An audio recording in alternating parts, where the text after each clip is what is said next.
حکومت اگر واقعی حکومت ہو تو اس کی پہلی ترجیح ریاستی اداروں کو مضبوط بنانا، ان کی قدر و منزلت میں اضافہ کروانا، عوام اور ان کے مابین اعتماد کی فضا بحال کرنا اور ان کے کردار کو آئین میں مقرر کردہ رول کے اندر لانا ہوا کرتا ہے۔ اسی طرح جنون حکومتیں ریاستی اداروں کو اپنے لیے ڈھال نہیں بناتی بلکہ خود ان کے لیے ڈھال بنتی ہیں، لیکن بدقسمتی سے اس وقت پاکستان میں ایک ایسی حکومت برسر اقتدار ہے جو ڈھال بننے کی بجائے ریاستی اداروں کو اپنے لیے ڈھال بنا رہی ہے۔ وہ اداروں اور عوام کے نمائندوں، اپوزیشن کے مابین رابطہ کار کا کردار ادا کرنے کی بجائے ان کو لڑانے میں لگی ہوئی ہے۔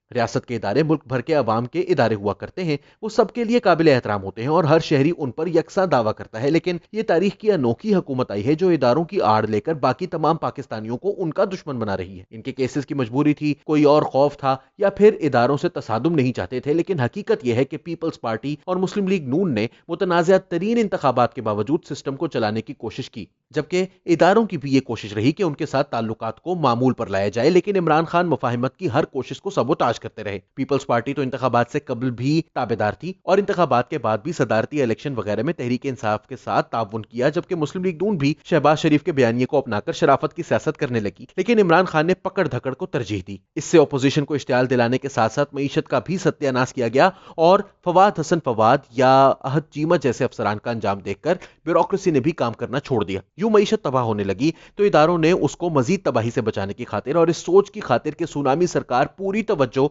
گورننس پر دے، پیپلز پارٹی اور مسلم لیگ نون سے تعلقات بہتر بنانے کا فیصلہ کیا۔ یہ سب کچھ عمران خان کی بھلائی میں کیا جا رہا تھا، کیونکہ مقتدر ادارے ان کی کامیابی کو اپنی کامیابی اور ان کی ناکامی کو اپنی ناکامی سمجھ رہے تھے۔ عمران خان نہیں چاہتے تھے کہ شہباز شریف پبلک اکاؤنٹس کمیٹی کے چیئرمین بنے، لیکن ان کو دباؤ پر چیئرمین بنا دیا گیا۔ اسی طرح پیپلز پارٹی کے ساتھ بھی تعلقات بہتر کرنے کی کوشش کی گئی، لیکن جب نیب کا کنٹرول چیئرمین نیب سے متعلقہ مواد ہاتھ میں لینے کے بعد عمران خان کے پاس آ گیا تو اس کے ذریعے انہوں نے بے دریغ اپوزیشن رہنماؤں کی پکڑ دھکڑ شروع کرا دی۔ اب نیب کو بلیک میلنگ کے ذریعے چلانے میں عمران خان بھی حصہ دار بن گئے، لیکن اپوزیشن کا یہ خیال رہا کہ نیب کو حسب سابق صرف ادارے ہی ان کے خلاف استعمال کر رہے ہیں۔ دوسری طرف عمران خان اپنے وزراء اور ترجمانوں کو بدتمیزی کے لیے ابھارتے رہے تاکہ ان کی حکومت کی ناکامی کی طرف دھیان نہ جائے۔ ان کے انتقام کا جذبہ تو ٹھنڈا ہوتا رہا، لیکن اس عمل سے معیشت تباہی کے دہانے پر پہنچ گئی ہے۔ جی ڈی پی گروتھ کا زوال، مہنگائی اور بے روزگاری میں ہوش ربا اضافے اور بدامنی کی وجہ سے عوام کا جینا دو بھر ہو گیا ہے۔ دوسری طرف مودی نے کشمیر ہڑپ کر لیا اور حکومت پر کشمیر فروشی کا الزام لگنے لگا۔ ادھر دوست ممالک کے ساتھ مسلسل سفارتی بلنڈرز کا ارتکاب ہونے لگا۔ ہر کسی کو محسوس ہونے لگا کہ تبدیلی تباہی میں بدل گئی ہے۔ یہ سوچ عام ہو گئی کہ شاید تبدیلی لانے والے تبدیلی میں تبدیلی کا سوچ رہے ہیں۔ اب ایک اپروچ تو یہ ہو سکتی تھی کہ حکومت اپنی کارکردگی کو بہتر بناتی، لیکن ایسا کرنے کی بجائے اپنی روایتی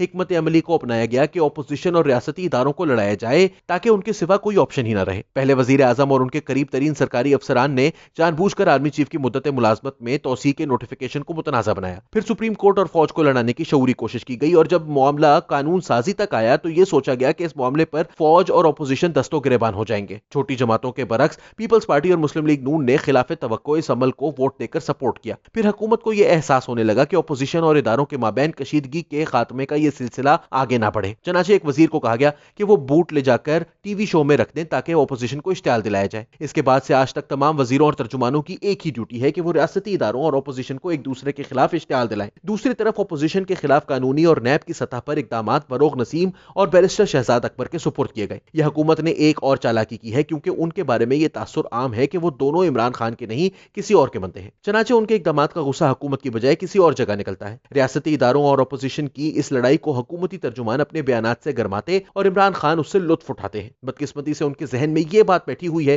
کہ جتنی یہ لڑائی گرم ہوگی اتنی ان کی حکومت کا دوام مجبوری بنے گا، لیکن افسوس یہ کہ اس صورتحال کی وجہ سے ریاستی ادارے متنازع بنتے جا رہے ہیں اور یہ مظہر ریاست کے لیے تباہ کن نتائج کا موجب بن سکتا ہے۔ خان صاحب کے سیاسی کزن نے میاں نواز شریف کی حکومت گرانے کے لیے حکومت گراؤ ریاست بچاؤ کا نعرہ دیا تھا۔ آج بدقسمتی سے اس ملک میں حکومت بچانے کے لیے ریاست کے اداروں کو متنازع بنا کر کمزور کرنے کا سلسلہ زوروں پر ہے۔